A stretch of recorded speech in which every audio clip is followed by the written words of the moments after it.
आज आपण बघत आहोत इयत्ता 9वीचा वास्तव्य प्रकरण दुसरे त्याचा सराव संच 2.1 खालीलपैकी कोणत्या परिमेय संख्येचे दशांश रूप खंडित असेल आणि कोणत्या संख्यांचे दशांश रूप अखंड आवृत्ती असेल ते लिहा।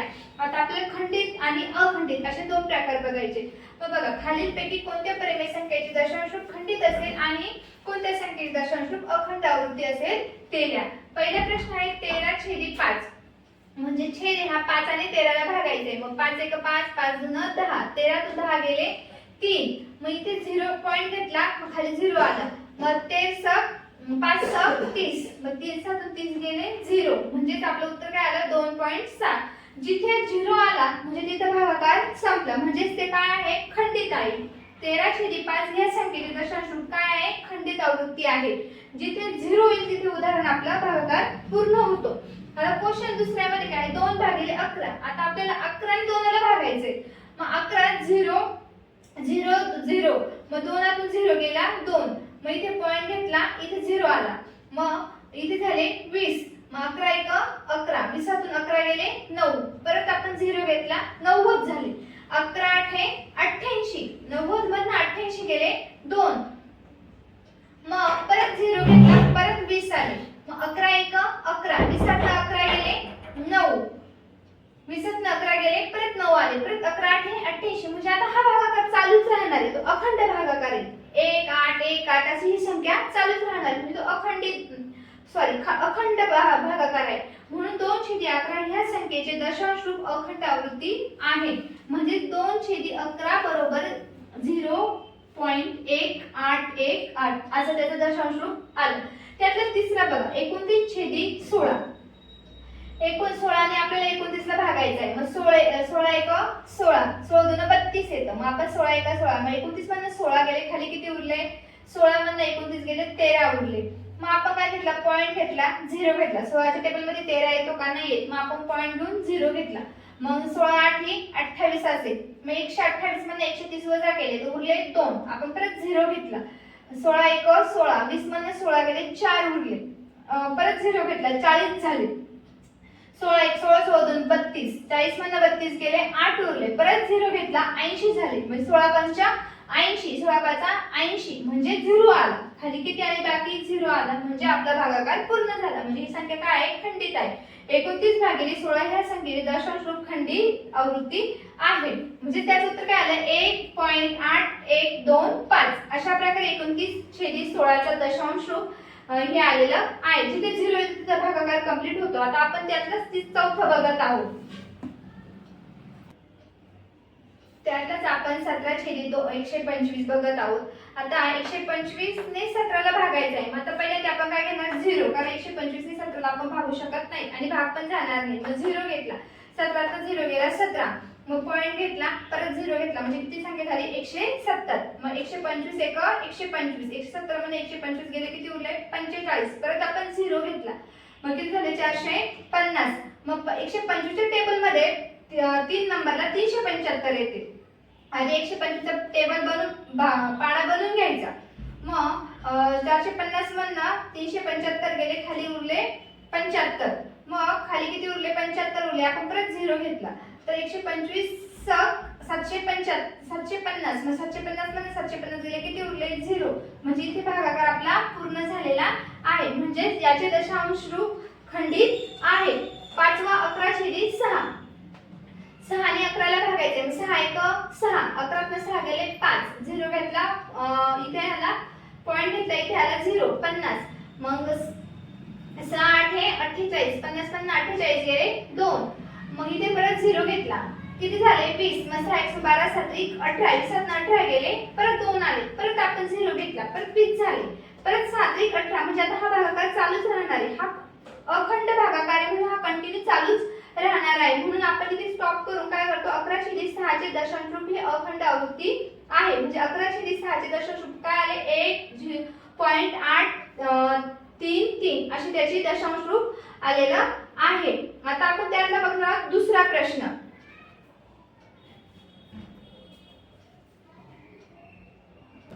आता आपण बघत आहोत दुसरा प्रश्न खालील परिमेय संख्या दशांश रूपात कशात लिहायचे आपल्याला दशांश रूपात लिहायचे। आता 127 भागिले 200. 200 ने आपल्याला 127 चा भाग द्यायचा आहे. 200 ने 127 चा भाग जात नाही म्हणून आपण 0 घेतला. 0 इथे 0 घ्यायचा. 127 जसं तसं खाली लिहायचा. मग इथे पॉइंट दिला, इथे 0 येतो. मग 1270 होतो इथे. मग आपण 200 चा टेबल तयार करून घ्यायचा पहिला. 200 चा टेबल तयार केल्यानंतर 200 किती येईल? मग टेबल तयार होईल. मग 1200 येतो. मग 1270 म्हणून 1200 गेले, किती उरले? 70. इथे परत आपण 0 घेतला. मग 200 त्रिक 600, खाली उरले 100. 700 मधून 600 गेले, खाली उरले 100. आपण परत इथे 0 घेणार. मग आता 205 1000. मग 1000 मधून 1000 गेले 0. मग याचा आपलं दशांश रूप आलं 127 भागिले 200 तर दशांश रूप 635. अशा प्रकारे आपण पहिले समीकरण सॉल्व्ह केलेलं आहे. बघा किती सोप्या पद्धत दशांश रूप द्यायचे. पण पहिले 200 चा टेबल लिहायचा. आता आपण त्यातलं दुसरं बघत आहोत. 25 भागिले 25 छेदी 99. आता 99 ला 25 ने भागायचे. परत 0 घ्यायचा, कारण छोटी संख्येने मोठ्या संख्येला छोटी संख्येला भाग जातच नाही. आता 25 तसा खाली घेतला, इथे आलं पॉइंट, इथे घेतला 0. संख्या काय झाली? 250. मग 99 च्या टेबल मध्ये 99 2 जा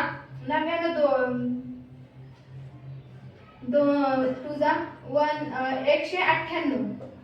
मग 250 मधून 198 वजा करायचे. मग 250 मधून 198 गेल्यावरती उरले 52.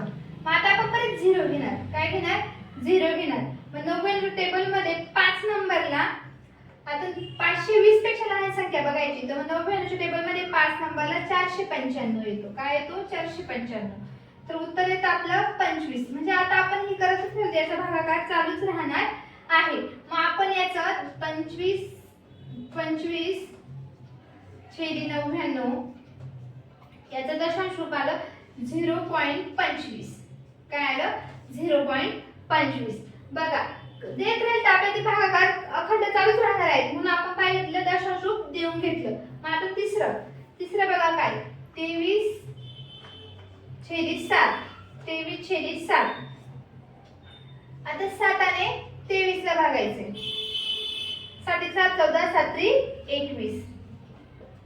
आता 23 मधून 21 गेले, किती उरले? 2 उरले. परत पॉइंट घेतला 0. मग 7 × 7 7 2 14.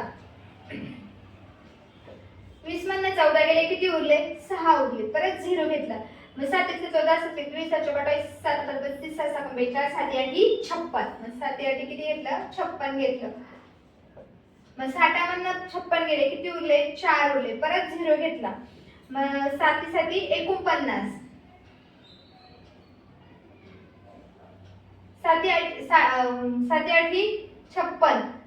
आपल्याला इथे 40 आलेलं आहे, बरोबर. मग 7च्या पाड्यामध्ये आपल्याला 40 पेक्षा लहान संख्या बघायची.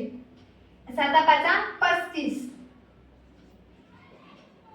मग 40 मधनं 35 गेले, किती उरले? परत 4 उरता. 40 मधनं 35 गेले, किती उरले? मग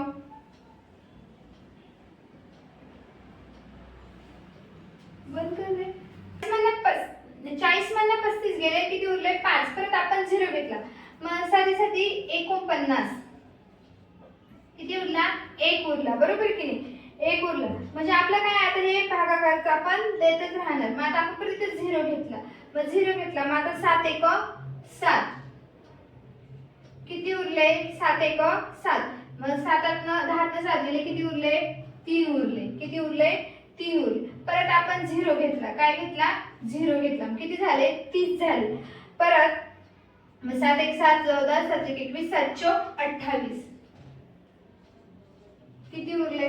2 उरले. म्हणजे हे आपलं दशांश रूप चालूच राहणार आहे. म्हणजे 23 छेदी 7 चं दशांश रूप काय आलं? 3.28 500 714 असं त्याचं दशांश रूप आलं. आता आपण त्याचं चौथं बघत आहोत. आता आपण बघत आहोत 5 वर.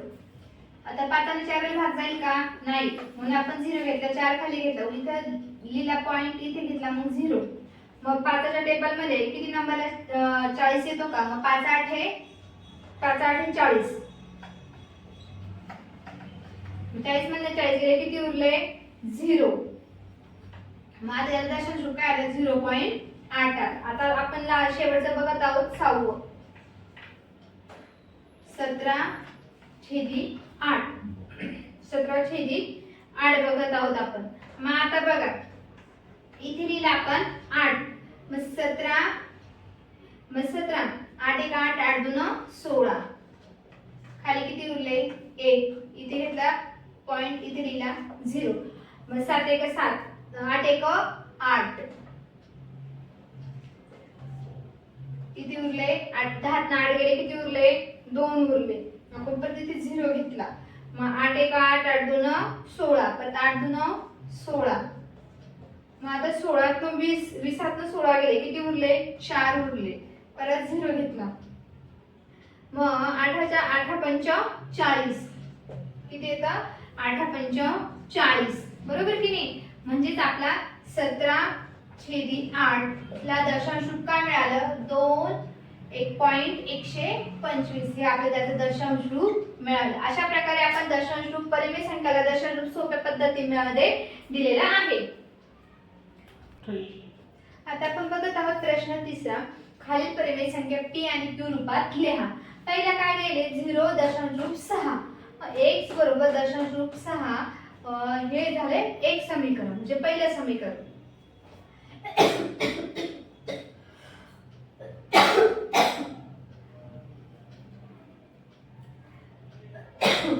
x बरोबर 0 दशांश रूप 6 6 6 10 ने गुणू. म्हणजे इकडे बघा 6 6 हे अनेकदा लिहिलेले आहे. म्हणजे आपण कितीने गुणणार आहे? 10 ने गुणणार आहे. कारण या दशांश रूपानंतर एकच संख्या आहे म्हणून तिला आपण 10 ने गुणणार आहोत. मग 10x बरोबर 6 दशांश रूप 6. हे झालं समीकरण दुसरं. मग समीकरण 2 मधून समीकरण 1 वजा करू. समीकरण 1 मधून समीकरण 2 काय करायचे? आपल्याला वजा करायचे. मग 10x, आता हे 10x लिहिले, मग वजा हा x बरोबर 6 दशांश रूप 6 वजा 0 दशांश रूप 6. पहिलं समीकरण दुसरं समीकरण एकत्र मांडणी करून घ्यायची. मग 10 मधनं x गेला, किती उरले? 9x. x 6 गेले आणि x 6 गेले, किती उरले? 6. मग बघा इकडे 6 दशांश रूप लिहून घेतला आपण, इकडे गुणाकारला, तिकडे भागाकारला 9 गेला. मग 1 6/9.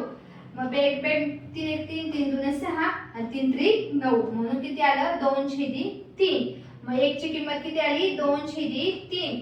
म्हणजे आपलं 0 दशांश रूप 6 बरोबर 2/3. म्हणजे 0.6 ह्या दशांश रूपाची किंमत काय आली? मग 2/3. त्यातले समीकरण दुसरं बघा 0.37. मग x बरोबर 0.37. हे झालं पहिलं समीकरण. हे इकडे अशी लाईन दिली म्हणजे 37 खूप वेळा लिहिलेली आहे. आता बघा इथे पहिल्या संख्येला आपल्या एकदाच दशांश रूप नंतर एक संख्या होती, दशांश रूप नंतर दोन संख्या आहेत. म्हणून इथे आता आपण कितीने गुणणार आहोत? 100 ने गुणणार आहोत. मग 100x बरोबर 37 दशांश रूप 37. हे झालं दुसरं समीकरण. मग समीकरण 2 मधून समीकरण 1 वजा करू. मग 100x वजा x बरोबर 37 दशांश रूप 37 वजा 0 दशांश रूप 37. मग 100x वजा x, 100 मधनं x गेला 99x आले. 1 37 1 37 आणि 1 37 कट झाले, उरले किती? 37. 99 इकडे गुणाकारला, तिकडे येऊन भागाकारला जातो. म्हणजे 37 भागिले 9 ही झाली x ची किंमत. मग 0.37 0 दशांश रूप 37 बरोबर 37 भागिले 9. हे झालं याचं उत्तर. अशा प्रकारे आपण 2.1 हा सरळ संचय सोप्या पद्धतीने सॉल्व्ह केलेला आहे. आता आपण दुसऱ्या व्हिडिओ मध्ये बघत आहोत 2.2 समीकरण.